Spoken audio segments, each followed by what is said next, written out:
the alpha silverback suddenly knelt before a little girl. No one expected this reaction. The moment it happened, no one breathed. The air inside the enclosure had already been heavy, thick with the damp, almost suffocating scent of wet earth and crushed leaves, the kind of air that clings to your skin and settles in your lungs. A low, distant rumble of thunder rolled somewhere beyond the sanctuary walls, blending with the faint rustling of branches overhead. The sky above the reinforced glass canopy was bruised gray, pressing down like a warning no one could quite interpret. And then, in the center of it all, the alpha silverback knelt. Not a shift, not a stumble, not a defensive posture. He knelt. The massive gorilla, a creature built from muscle and instinct, whose very presence commanded space and silence, slowly lowered himself onto one knee before a small, motionless figure standing just a few feet away. The ground beneath him compressed with a soft, heavy sound, releasing the scent of damp soil into the air. His head bowed slightly, his broad shoulders rising and falling with slow, controlled breaths. In front of him stood a little girl. She didn't move, she didn't run, she didn't scream. Her small frame was wrapped in a pale yellow dress that caught the dim light filtering through the enclosure, the fabric gently shifting with the faint, uncertain breeze.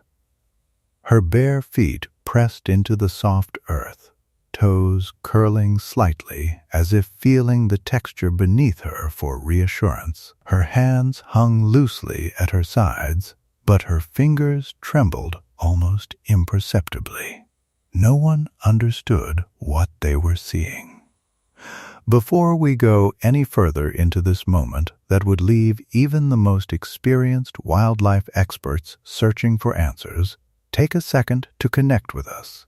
Wherever you're watching from, drop your location and the time in the comments. And if stories like this make you feel something deeper, something difficult to explain, consider liking the video and subscribing.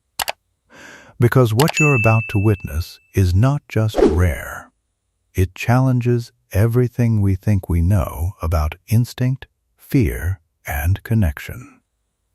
The sanctuary had always carried a quiet tension beneath its beauty. It was a place where nature and control tried to coexist, where towering artificial trees stretched toward filtered sunlight, and thick ropes hung like vines across carefully designed terrain. The air smelled of ripened fruit, damp wood, and the faint metallic trace of enclosure barriers hidden behind natural textures. It was meant to feel wild, but it was never truly free. The silverback had ruled this space for years. He was known among the keepers as Titan. His presence was unmistakable. Dense black fur layered across his massive frame, with a wide silver saddle stretching across his back like a mark of earned authority. His deep-set eyes carried a quiet intelligence, one that made even seasoned handlers cautious. Titan was not aggressive without reason, but he was unpredictable in the way only truly powerful beings can be. He didn't need to prove dominance. It simply existed in the way he moved, the way the ground seemed to respond to him. But Titan had changed. Weeks before this moment, subtle shifts had begun to surface. It started with restlessness. He would pace longer than usual, his massive hands dragging against the ground, fingers curling into the soil as if searching for something unseen. His appetite decreased. The fruit left for him would sit untouched longer than it should. His breathing, usually deep and steady, had grown uneven at times, breaking into soft, almost inaudible grunts. The keepers noticed. They always noticed. Dr. Samir, the lead wildlife veterinarian, had spent hours observing Titan from behind, reinforced glass panels. The sterile smell of antiseptic from the medical wing clung faintly to his clothes, mixing with the earthy scent of the enclosure whenever he stepped inside. He had seen signs like this before, but never quite like this. Titan wasn't just physically off. He was searching. And then there was the girl. Her name was Alina. She had arrived at the sanctuary with her mother, part of a small group tour that morning. The air had been warmer then, carrying the soft sweetness of blooming flowers near the entrance, a stark contrast to the heavier atmosphere deeper inside. Alina had been quiet from the start. Not withdrawn, not afraid, just observant in a way that felt unusual for someone so young. Her mother had mentioned it casually to one of the staff. She's always been like this. Animals don't scare her. No one thought much of it at the time, until now. Because as Titan knelt before her, something invisible seemed to stretch between them. Not a threat, not curiosity, something else. The tension escalated quickly. From the observation deck, alarms hadn't sounded yet, but the urgency in the room had shifted. Radios crackled softly. Voices dropped into controlled whispers. The sharp, sterile scent of stress began to fill the enclosed viewing area, carried in shallow breaths and tightening muscles. This was not protocol. A child should never have been this close. Somewhere in the confusion of movement and distraction, Alina had slipped past a partially secured access gate. It had taken seconds, maybe less. But seconds were all it took for something irreversible to happen. Or so they thought. Dr. Samir's voice was low, but firm as he spoke into the radio, his eyes never leaving the scene. Do not startle him. No sudden movements. If he feels threatened, he didn't finish the sentence. He didn't need to. Titan's kind of strength didn't allow for second chances. And yet, Titan did not move with aggression. He remained there, kneeling, his massive form lowered in a way that almost seemed intentional. His breathing slowed further, each inhale deep, each exhale measured. The humid air carried the faint warmth of his breath toward the girl, stirring a loose strand of her hair. Alina blinked, slowly. Her gaze never left his.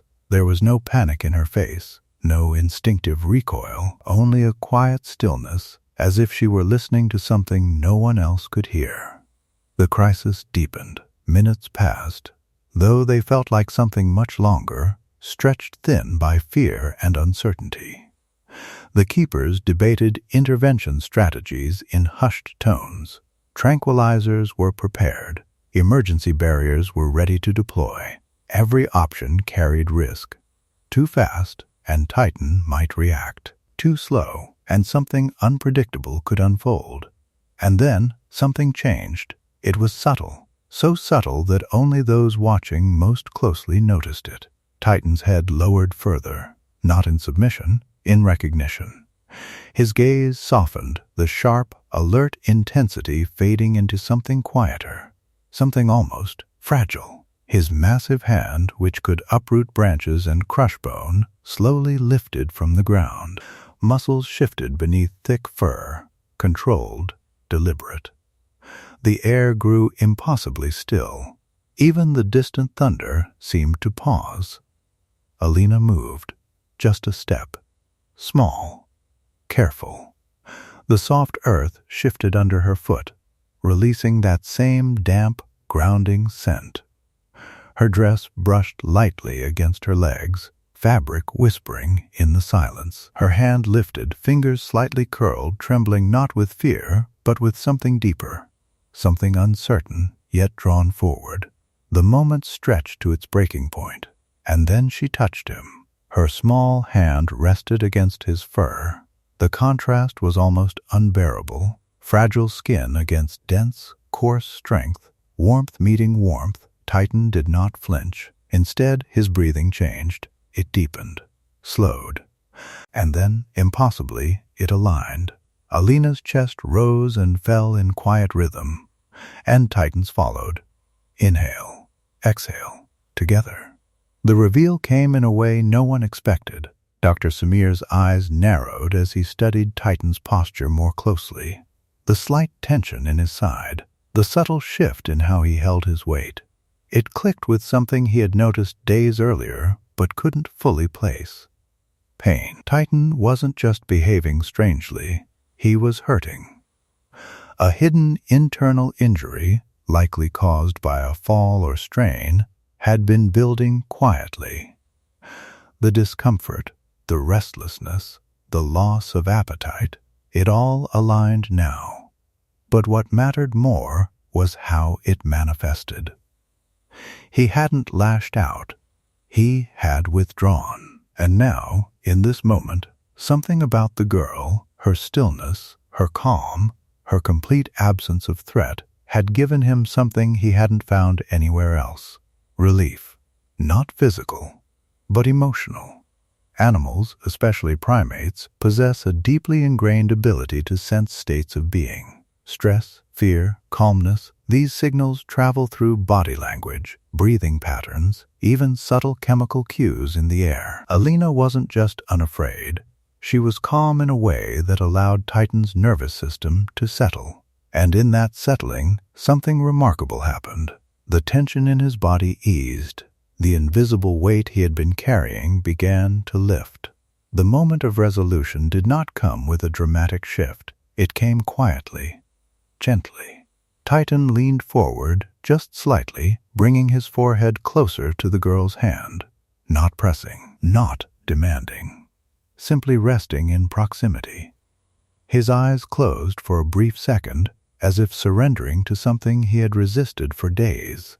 Alina didn't move away. Her hand remained where it was, steady, present. Their breathing remained synchronized. Around them, the world seemed to exhale. The keepers felt it first. The sharp edge of fear softened, muscles relaxed, shoulders dropped. Even the sterile tension in the observation room gave way to something warmer, something almost disbelieving. Dr. Samir lowered the tranquilizer gun. He didn't say anything.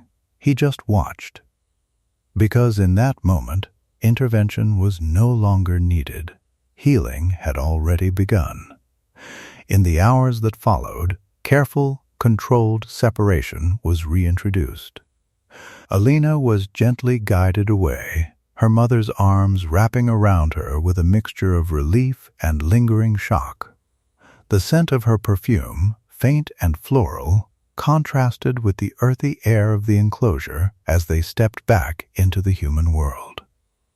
Titan remained calm, more than calm, different. Over the next few days, his appetite returned. His movements became steadier. Medical scans later confirmed the injury, and treatment followed, but the shift had already started before any clinical intervention took effect. Something inside him had changed, or perhaps something had been restored. And maybe that is where the story lingers. Because what happened in that enclosure was not just about a gorilla and a child, it was about recognition. About the quiet, unspoken language that exists beneath words, beneath species, beneath everything we use to separate ourselves from the natural world. It challenges the idea that intelligence is measured only in problem-solving or survival. It suggests something deeper, a kind of awareness, a sensitivity, a capacity to feel beyond instinct, and perhaps even to seek comfort in the presence of another being, regardless of who or what they are.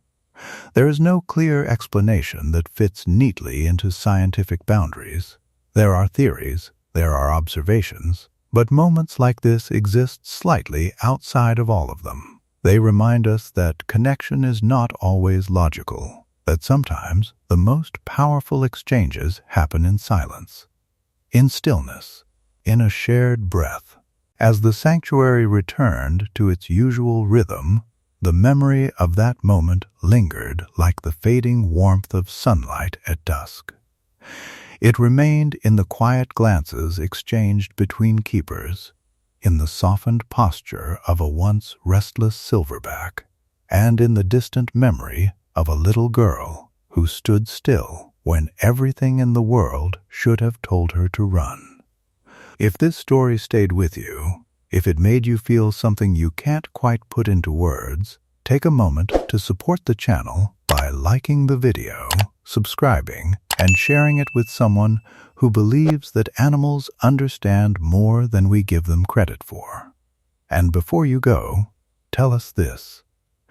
Have you ever experienced a moment where an animal seemed to understand you in a way no human could?